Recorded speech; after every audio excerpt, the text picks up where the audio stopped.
Me oleme Estonia kontserdisaali foajees.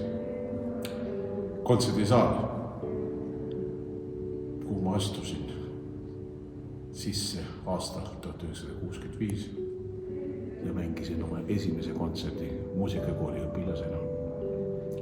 Ma olin väga õnnelik. Ma närveerisin.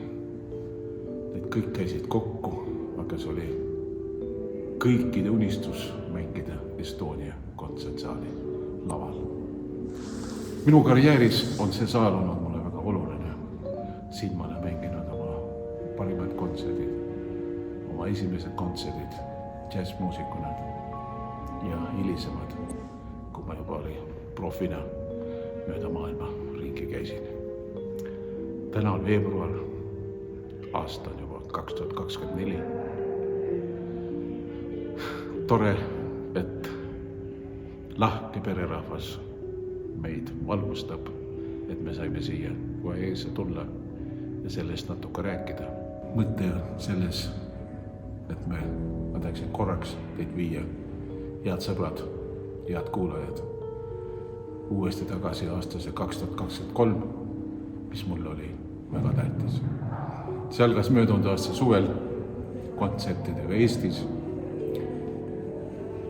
mis lõppesid Soomes, Leedus ja see oli siis see kuulus aastaarv, mida me kõik ootame, peame selle läbima. Seekord ta oli siis, nagu ütleb Kreutzwald Kalevipojas, arusammas ja number oli 75. Ma tahaksin, et mõned lood, mis saab nüüd üles pandud netti, ma seda kasutan muidugi harva, aga seekord on heade sõprade abile. Ma loodan, et need lood jõuavad teieni, et te neid ka vaatate.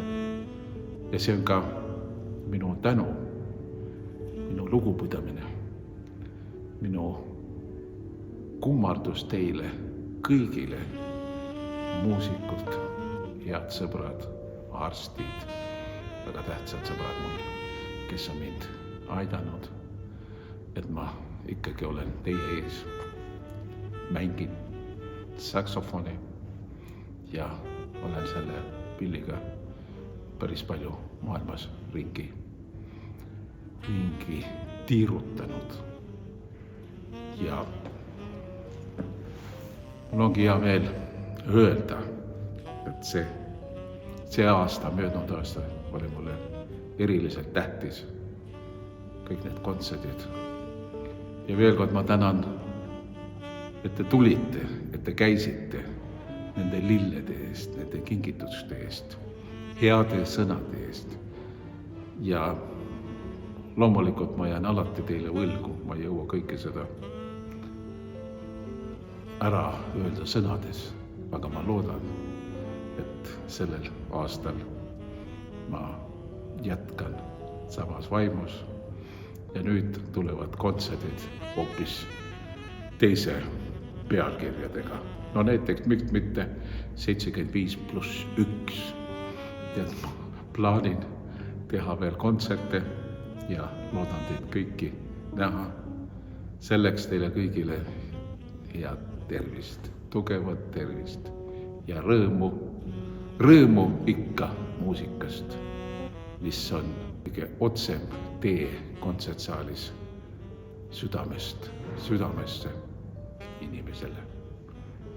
Ja see tunne on mind viinud ja pannud liikuma juba pea et 60 aastat.